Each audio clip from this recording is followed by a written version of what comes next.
Good morning, everybody. Thanks for joining me this morning.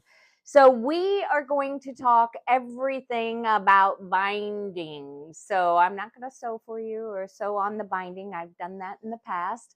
But today, what I want to talk about is cross grain binding versus bias binding, why you would choose one or the other. What color would you use?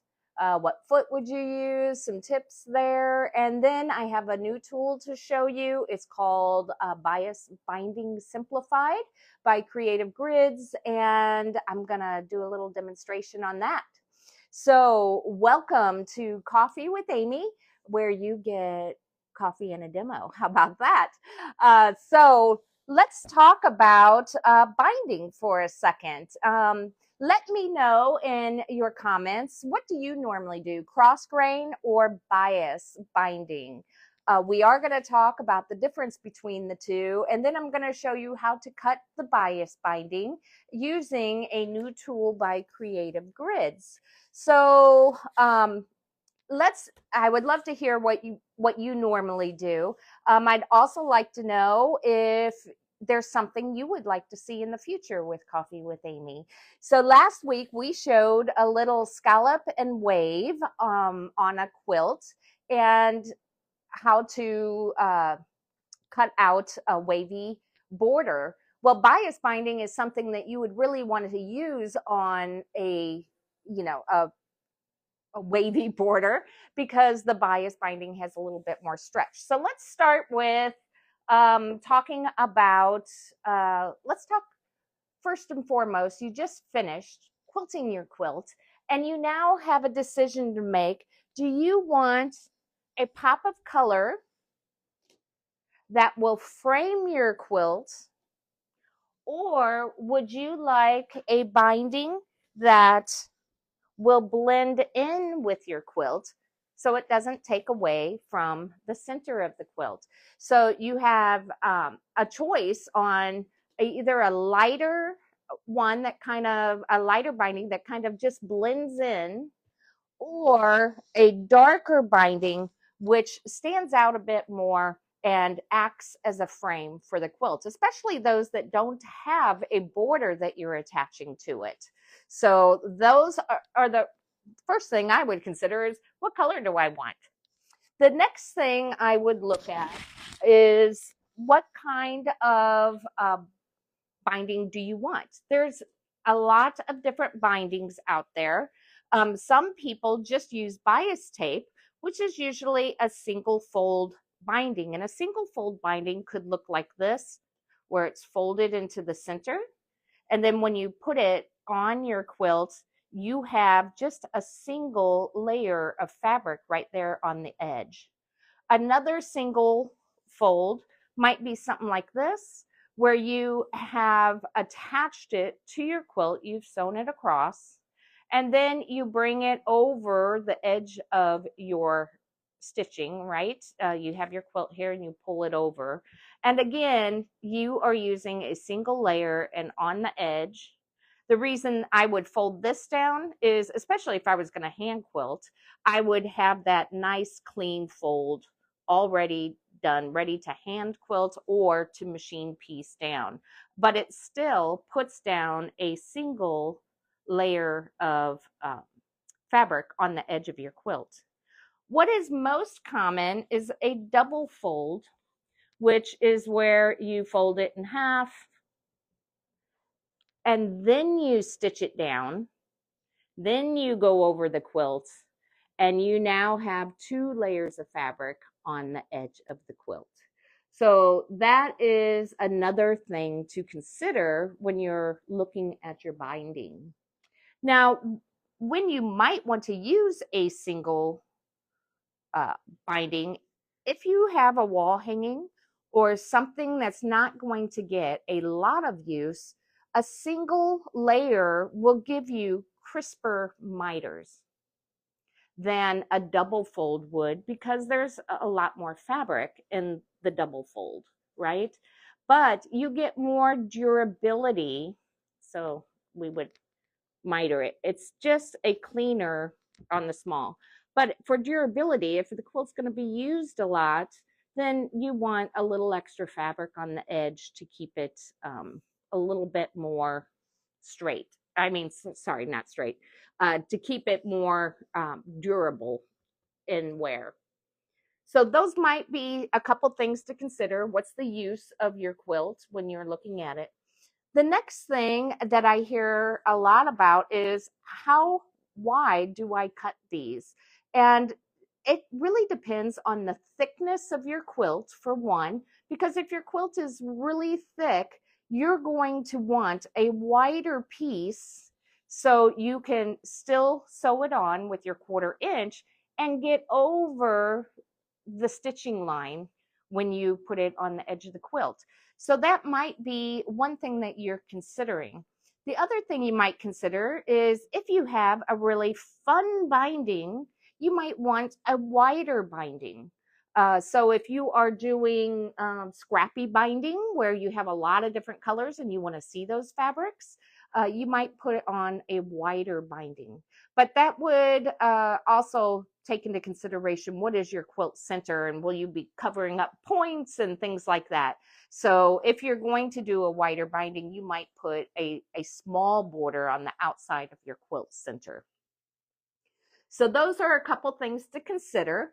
The most common widths are either 2 1/4 or 2 1/2. So those are the most common. And again, look at your personal preference, the width and the thickness of your quilt.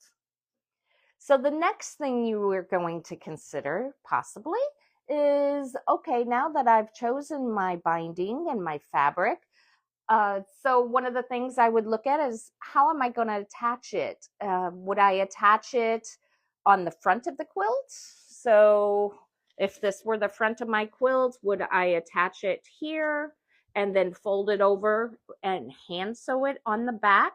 That is the most common when you're hand piecing your binding down.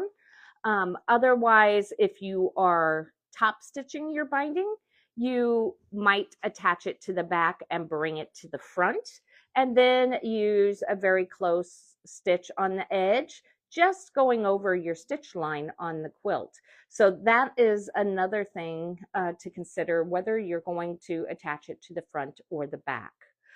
If you attach it to the back, attach it to the front and take it to the back and machine stitch it. Just make sure you're taking into consideration that you're going to see that stitch line on the front. So you're going to want to be pretty close to the binding when you stitch it down. Okay, you want to catch it on the back, but you want to get pretty close to the binding. So know how you're going to attach it. And when you attach it, if I were attaching this very light binding to this quilt, what color of thread I might use is either going to be matching the binding or matching the quilting thread that was used on your quilt. Those are two of the most common ways to choose what color of thread you're going to do. Because if I was hand quilting this down, I would really want it to match the binding, so I wouldn't see the little stitches in the binding. If I were machine quilting it down, what we do at the shop is I match the binding because I usually top stitch it down on the front. And then I match the thread to the backing. Or if it's really a contrast like this, I wouldn't want to use red and white because then it would have little polka dots. I would probably use the thread that I quilted it with, which is probably going to be a lighter color than the red. So things to consider when you're looking at that. The next thing to consider might be, which foot am I going to quilt it with? Oh, you wouldn't use this one because this is an applique foot. Sorry about that. But I like to use a walking foot, and I just like to use a walking foot because there's so many layers here. I want the machine to help me pull things through. So when it's a walking foot, if you've not used a walking foot, you have your feed dogs and they're feeding your fabric through the sewing machine right? And then your foot goes down on it. And what happens normally is your feed dogs are moving, but your foot is not. Where a walking foot goes with the fabric, it will pull the fabric from the top while your feed dogs are pulling it from the bottom. So with extra thicknesses, so there's not, a differential in friction from the bottom to the top, a walking foot would really help you with that. So if you have not put binding on with a walking foot, you might try that. Let's see. The other thing I want to talk about is another tip, I guess, is your stitch length. When you are putting on your binding to a quilt, you're going through a lot of layers. You have the back of the fabric, you have your batting in there, you have your quilt top, maybe some seams in there, plus all these layers. That's 4 layers of binding that you're going to go through.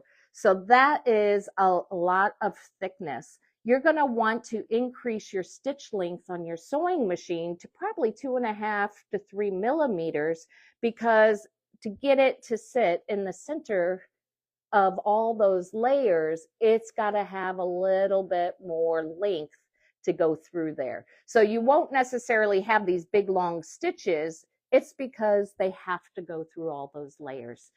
So you'll want to increase your stitch length just a little bit to go through that extra thickness.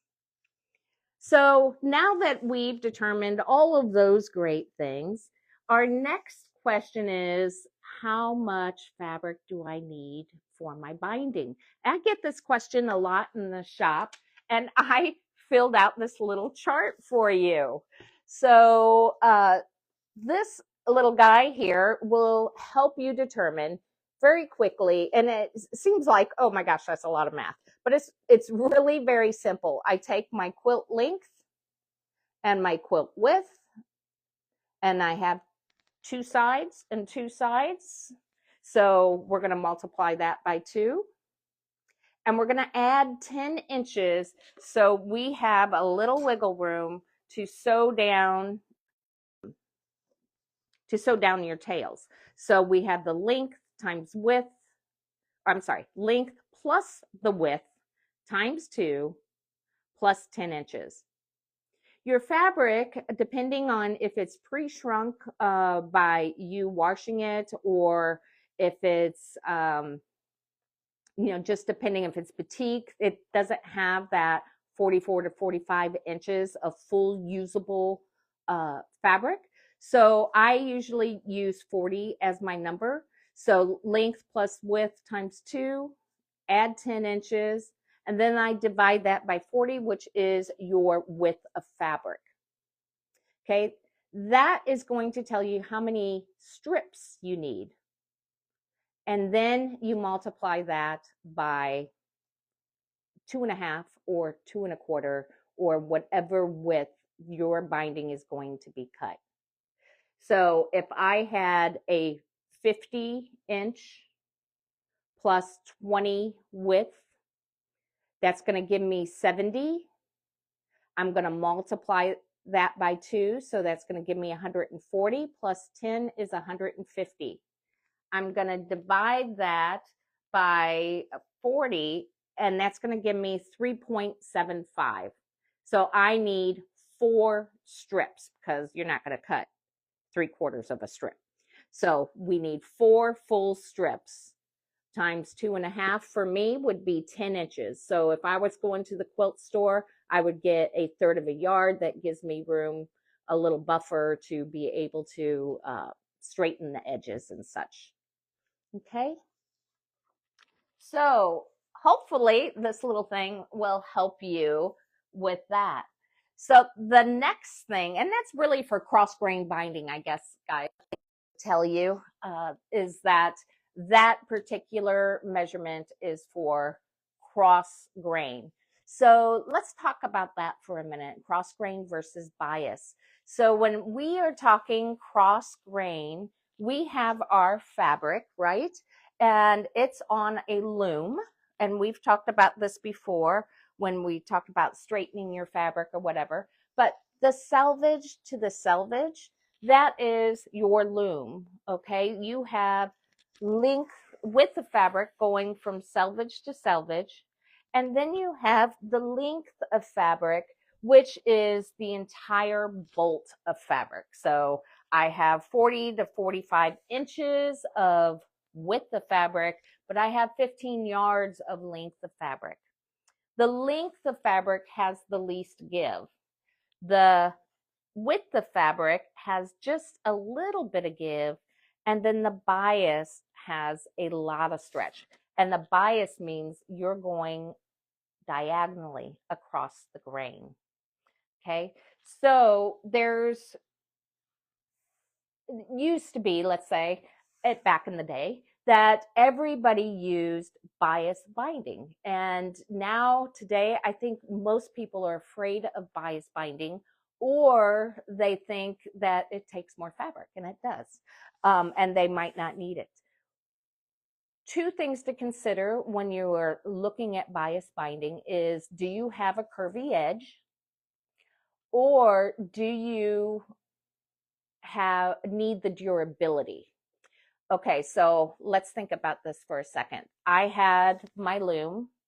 So I had strings going across, right? And then I weaved through all of those. And I get my, how many, what is it, like stitch or threads, thread count, like a thread count, right? And I think most typical is about 60 threads per inch for quilting cotton. I think that's pretty much the common.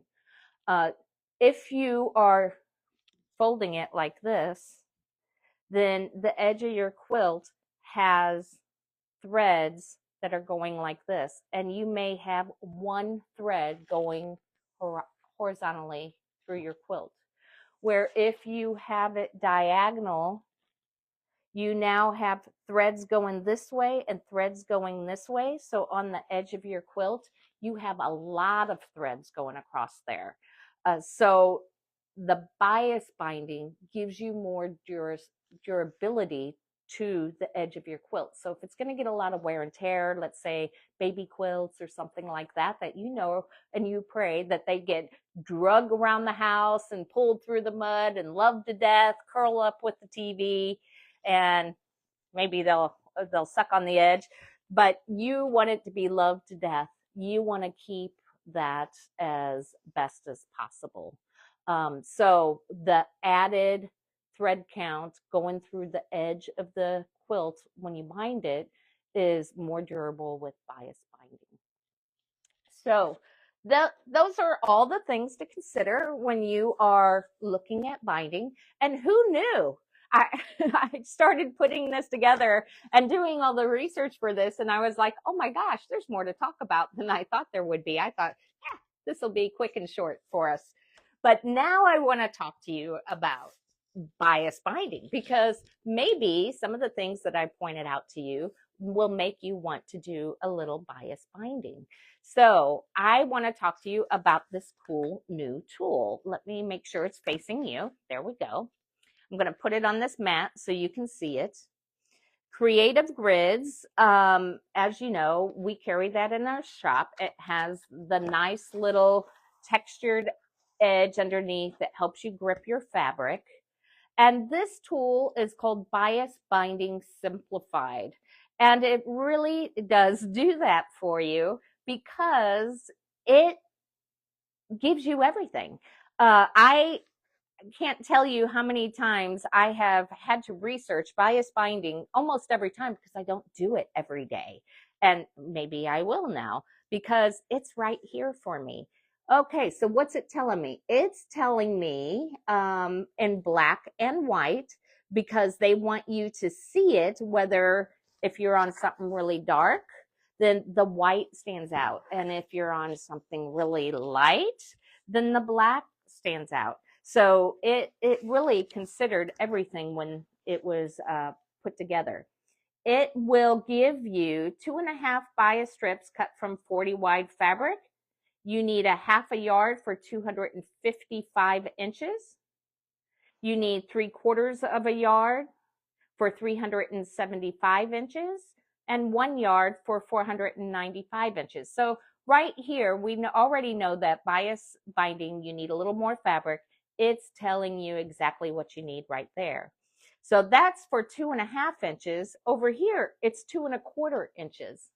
So if you normally do 2¼ inches, it's telling you the same thing. So a half a yard is needed for 270 linear inches of binding, or 3/4 of a yard for 400 inches, or 1 yard for 525 inches. So once you do the math to figure out how much do I need, or, based on your quilt length and width. So my little note here, length plus width times 2 plus 10, that gives me my linear inches. That's all I need to know with this ruler. So I figure out my linear inches and I go, oh, I'm going to cut it 2.5 inches. This is what I need here. So this works out really well. Now, the other thing it does for me, which I love, is it gives me the cutting lines for 2 inches, 2¼ or 2.5. So when I go to cut my bias binding, I can choose what size do I want to cut. The other thing it does for me, which I love, is it tells me with pictures and words exactly how to fold my fabric to get my bias cuts. So I don't have to look it up anymore. It's right there for me. Plus, do you know how many times I have had people come into the shop and say, do you have a 2.5-inch ruler? Because I want to cut my own 2.5-inch strips, just even jelly roll. So this ruler can be used for that also. So it has a lot of opportunity for you. So let's look at the pictures here and let's cut some fabric. So I have this piece of fabric here. It's about a half a yard. Okay. And the first thing I'm going to do is make sure that it's straight. So I'm going to put selvage to selvage, make sure that there's no, little wrinkle in it. See, like that, there's a wrinkle in it. That means it's not hanging on the straight of grain. So the first thing we want to do is get it to hang on the straight of grain and straighten up the edges. The other thing I would do is press it really well right up front. Then I would go and I would go ahead and cut off my selvage edge. So I'm just going to line this up right here and cut my selvage off. That tells me I'm probably not fully square. So I'm right-handed, so I need 2 rulers. This side is pretty easy for me. So I put it on the fold and I'm just going to trim it up. See how it's more narrow than it is up here? That means I'm not square. So I'm going to square that. Okay. Now, I don't want to move this, but I want to keep it straight. So I'm going to go ahead and square this side also. Let's do this opposite. I like to have the length of the ruler give me a little bit more to go by. Okay, see how off that is? That's not very good. Let's get that straight.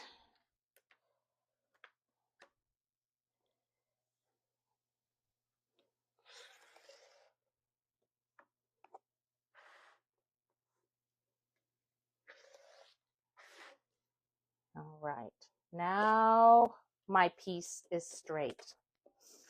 So now I'm going to look at my ruler here.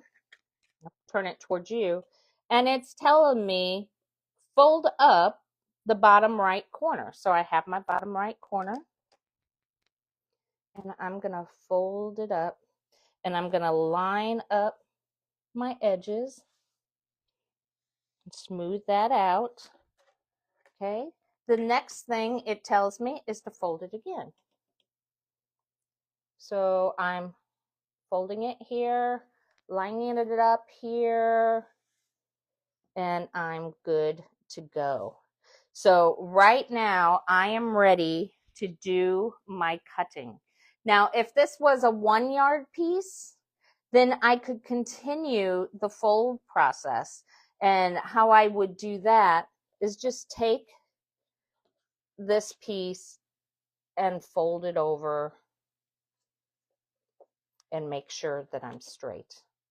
Okay, so you would continue the process just by rolling your piece to make sure that it's straight.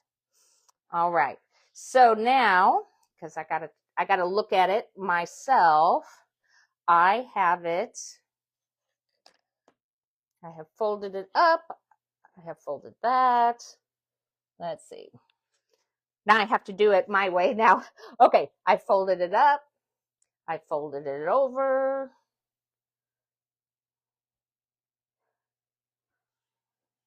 Okay.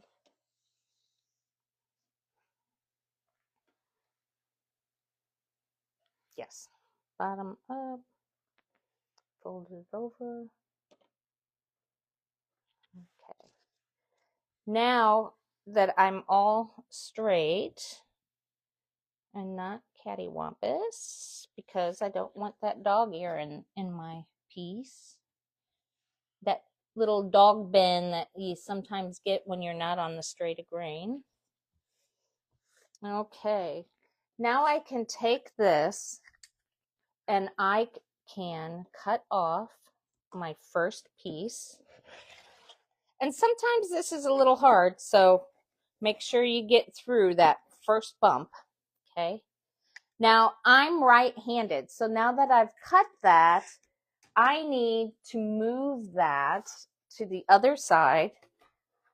And I saw this little trick, you know, that I did not come up with this on my own. But how great is that? I move nothing. All right, now I am ready to cut my 2.5-inch strips. And I just go across, and it did go through, I hope, but not, because it has that big bump. So always make sure, another tip, right? Make sure you have a good, sharp rotary cutter. So 2.5, 2.5, that's my preference.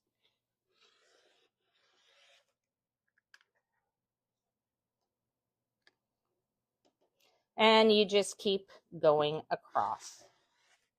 All right. And then when I get done, I have my bias strips. And not only do I have my bias strips, because I've already squared them, and just to let you see this, I've got my little folded corner clipper here.